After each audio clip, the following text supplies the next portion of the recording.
Hello guys, Angry Roleplayer here, and you know what? First of all, I would like to thank everyone. I've crossed and I passed the mark of 300 subscribers on YouTube, and that's fucking crazy, guys. I would like to thank you all for your endless support and your comments, the good one, the bad one, and that's appreciated a lot. All the feedback that you give me, and I'm trying to improve based on your feedback, on your comments. I'm trying to improve my builds, to improve my videos, and thank you everyone. 300 subscribers, that's crazy for me, for a relatively new channel that I have. So thank you guys. And I also like to know that I have a Twitter account now. It's called Roleplayer Angry, Twitter Roleplayer Angry. You know, Angry Roleplayer has been taken by someone, so it's a bit weird. I had to change, you know, the words back and forward so that I could use this one. So sub to my Twitter, and I will be uploading the links to my builds there as well if you want. I don't know why I don't really need to this Twitter, but everyone uses it, so it seems like it's a nice communication, you know, tool. So check it out if you want. Now, the patch 2.4.2 is almost behind the corner, and Blizzard already uploaded, you know, the preview of the patch and the season 7. It's almost there. I think it will be uploaded to live really soon. And I think it's time to prepare ourselves for the Torment 13 that we will be farming, absolutely. And today I'd like to show you the Witch Doctor build for Torment 13 that I will be using on live when the patch hits. I'm still on PTR here, by the way. So basically that's a lot of that's almost very similar to the build that I used for gem leveling on live, and that's really close with very small details. And I've tried different setups, will I explain later on, and it looks like this is the setup that I will need to be farming Torment 13 somewhat efficiently. And now a few more words about Torment 13, guys. You know, Torment 13 equals to Greater Rift 60. So this is a huge jump from 45 to 60. That's a very huge jump. And the monster toughness and then the damage that you do and the damage that you need to do for the monsters to farm them efficiently. So that's a huge jump. And that will absolutely kill a lot of speed farming builds out there. And not many, you know, speed farming builds will survive in Torment 13. You know, Witch Doctor will survive, the Crusader will survive with the bombardment. I think that High Paragon Demon Hunters with an Hallowed Essence will survive with the Strafe. Strafe builds are really fast as well. I watched the video, it's fucking crazy.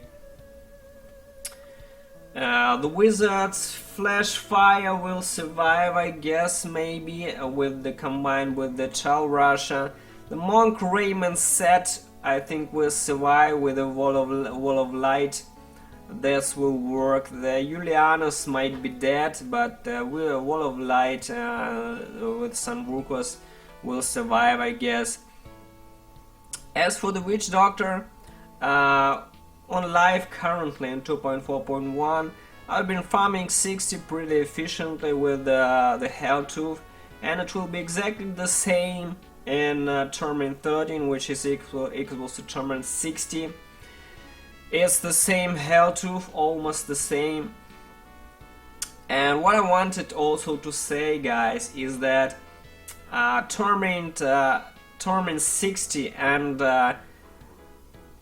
Torment, not Torment 60, but Greater Rift 60 and Torment 13, they are not entirely equal.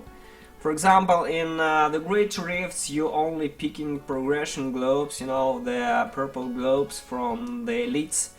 And in Nephilim Rifts in Torment 13, you will also have to pick up loot, you're picking up gold and all that shit. You're clicking more shrines, and the layout of the maps is very different as well, and so it's very different, and Nephilim Rifts are usually much slower than the Great Rifts. That's unavoidable. So I will show you the run in Torment 13, and then I will say a few words about this setup, guys. About this setup.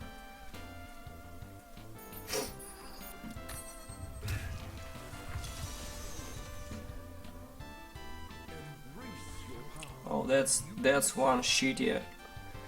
That's one shittier rift here. I hate these maps actually. They are almost the worst of the worst. No, the worst of the worst.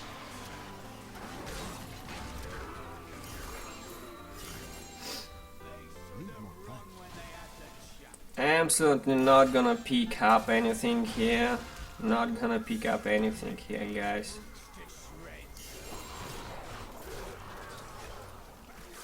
The map is terrible. I hate these maps. The ruins of Secheron are fucking terrible for speed farming. Fucking terrible.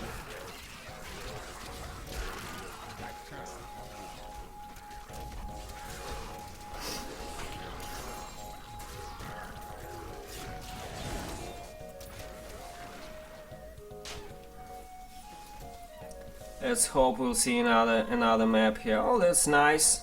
I like this one.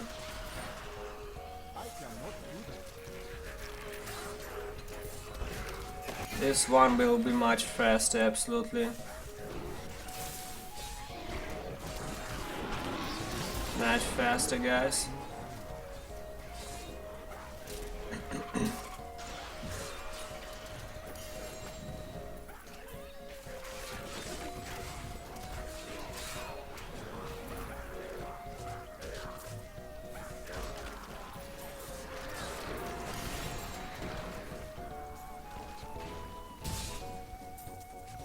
Still not so really fast that it was, you know, no instant kills.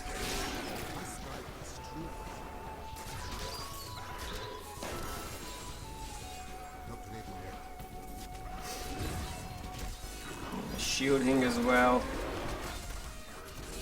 I hate shooting.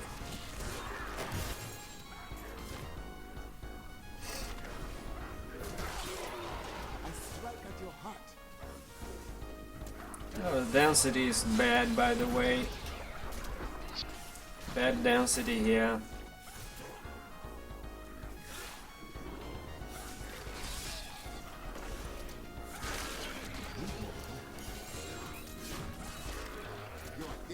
If I had some more density, that would be better, much better.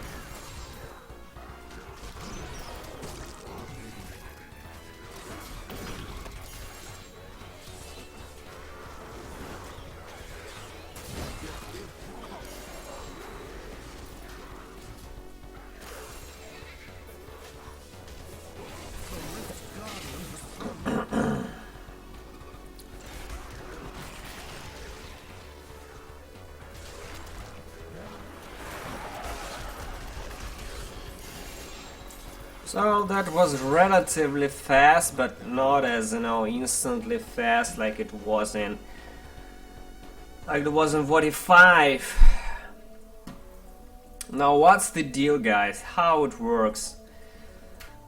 It's 5-piece Helltooth here. 5-piece Helltooth with both Muscum Jerem and Tusker and Tower, with the Ring of Royal Grandeur cube and the Furnace in the cube as well. 2-piece Manajuma set here, the Mojo and the Knife with corresponding rolls. the bracers, the Nemesis bracers to spawn more elites, that's very important. As for the belt, that's all out toughness, guys. That's all out toughness. Always use gold drop, that's as fucking prices. What that means is that we take gold and we take incredible amount of armor as well. That increases our armor by huge fucking millions of billions of toughness. This is it. For the rings, convention of the elements, a huge DPS boost for our Gargantuans. The short-burst finger for the Gargs as well, absolutely important. Gargs is all-out damage here, we don't do damage with anything else here, absolutely. And the Hellfire Amulet for the extra passive, guys, for the extra passive. For the legendary gems, it's Bane of the Trapped, Bane of the Powerful, to get an extra elite damage and an extra 20% increased damage for a lot of time. And the Enforcer for the pet damage, for the Gargs to melt the shit and beat the crap out of the elites and the mobs. Now, what's the deal, guys? What's the deal, guys? You know, I've tested different setups, and it looks like this is one of the best setups that you should use for speed farming. For example, you can use average band for extra gold and pickup radius, but you pretty much, you know, you're getting more gold, but who the fuck needs gold now, guys? Who the fuck needs gold? You need all the damage you can get in the Torment 13. You need all the damage you can get and all the speed you can get to be maximum effective. And you need to survive as well, and all your survival is for the gold drop. So another option here is to use this combination, the old school combination of the compass rose and the traveler's pledge. That if you don't have a good Hellfire Emerald or you are lazy or something like that, what will change with this setup? What will change with the setup? You will get a little extra damage reduction, but you will have to drop an extra passive, guys, and you will be less cooldowns. For example, in this setup, I use this passive. I use Confidence Ritual for additional multiplied damage. Grave Injustice. Grave Injustice is the only helps with the Hex cooldown.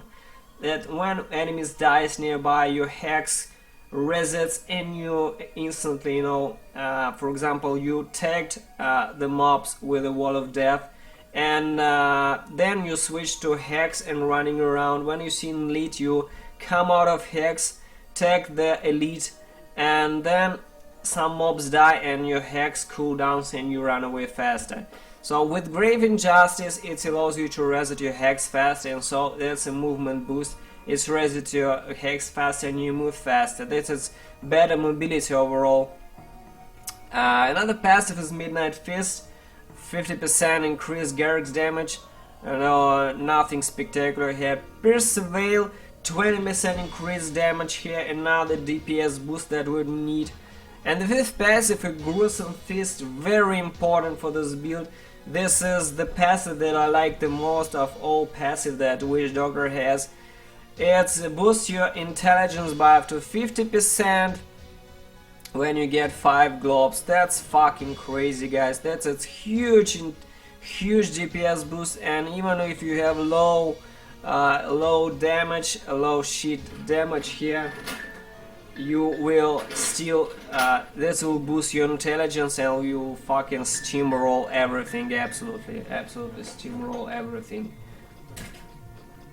So as for the skills, Community of the Spirit's Wall of Death to proc your damage reduction of your Helltooth, guys, to proc your damage reduction. Always remember to see the the icon here with the damage reduction and that you proc Wall of Death. This is half of your toughness on this build.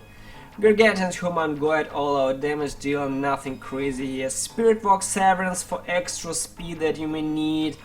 extra speed, that when you are hex on cooldown and running near elites you need spirit walk. That's a good skill to keep. Summon zombie luck glitching beats for extra recovery through the lift. You know, Torment 13 is not entirely a joke, you know, is not entirely so easy, and if you have low toughness and low paragon, mobs will still hit you pretty hard, and so leeching beasts will help you recover. You will maybe need life on hit somewhere here. If you have where to roll life on hit, roll it on bracers or one of the rings here, or maybe on the gauntlets as well. So life on hit is good to have, and the leeching beast will keep you recovered. Hex Angry Chicken. Oh, our movement speed, our main mobility skill, it's gone nowhere and is still super fucking important. It's really good. It's the key, the best mobility skill that Witch Doctor may have. Soul House Language for extra intelligence and extra armor. That's an extra toughness boost for us guys, an extra toughness boost. So what are the gear options, guys? What are the gear options? For example, if you don't have good hellfire, you can use this combination of the Traveler's Pledge and the Compass Rod, and here personally drop Grave Injustice for Gruesome Feast, because you need all the damage you can get to kill elites fast and kill the trash, guys. Know what's the problem with Torment 13? Know what's the problem? The problem is that the trash dies much slower here, much slower. Don't forget that we run with the Furnace, and Furnace increases damage against elites, so we're mostly an elite killer. And on Torment 10, we just, you know, walked past the trash and it was instantly dead by the Gargantuans. And in Torment 13, trash doesn't die when you walk by. The trash, the health of the trash mobs has also been increased by a huge amount, and since we get only mostly buffs our lead damage through the Bane of the Powerful and the Furnace and all that, so trash dies slower than the elites actually. So you are an elite killer. So basically with this setup, with Traveler's Splash and the Endless Walk set, you drop Grave Injustice and your hex cools down much slower, so it's less mobility. It's absolutely possible to play it this way. I play it this way and it's almost identical, but you need to watch your hex cooldown, just that, and it's nothing crazy, nothing bad with these guys. Now what about the Everest Band? You can use Everest Band here instead of, for example, Convention of the Elements here. It's absolutely possible if you have a really high DPS Everest Band, it's possible. And you can use Boon of the Hoarder instead of the Bane of the Powerful here as well. That's also an option.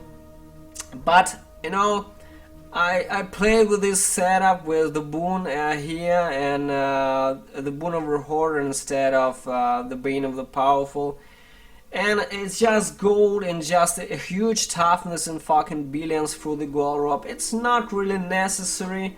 You know, I haven't died once with this without this setup in Great Rift in the Rift now, and it's not entirely important. So I just absolutely dropped Everest Band for the Convention of the Elements to have more damage.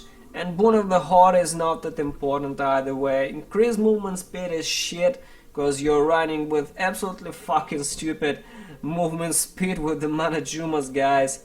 100% increased movement speed with Manajumas. You don't need more. You also stop to pick up loot, you're picking up everything else, and it's not over important to have the Boon of the Horde on Everest Band, you know.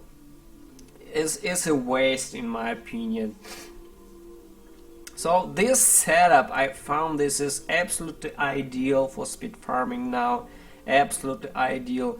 Conversion of the elements helps to instantly kill that elite really fast. You know, when the card rolls in, it's just boom and it dies. Everything just dies and dies instantly. It's the burst damage that you need to kill the stubborn elites. That's super great guys. It's super important.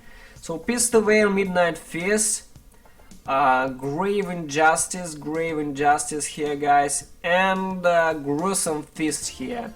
You need these passives for this build to be really smooth, like without problems, without cooldowns, with solid damage. You know, maximize damage, maximize speed, and maximize toughness through the gold. Just, you know, there would be many other builds, like with Witching Hour, for example, when you put your Witching Hour in you. And Witching Hour gives you more damage on shit, but you will need to hide, you know, behind the corners so that mobs won't kill you. You know, this setup, this DPS setup is really fragile, and without the gold rope, you will have to hide, you know, stop, watch the mobs, watch the elites, watch their fixes. And with this setup, guys, I ran straight to the fucking mobs, I ran to the gold packs, and I just don't watch where I go, I destroy fucking everything. So always use gold rope. That's my strongest suggestions for this build, absolutely, guys. So that's the build, guys, and like I said, absolutely, I would like to thank everyone. 300 subs on YouTube, sub to my Twitter account as well, guys, and I will come back next week with the new builds and new guys, absolutely, guys. See you soon. Thank you very much, guys. Thank you.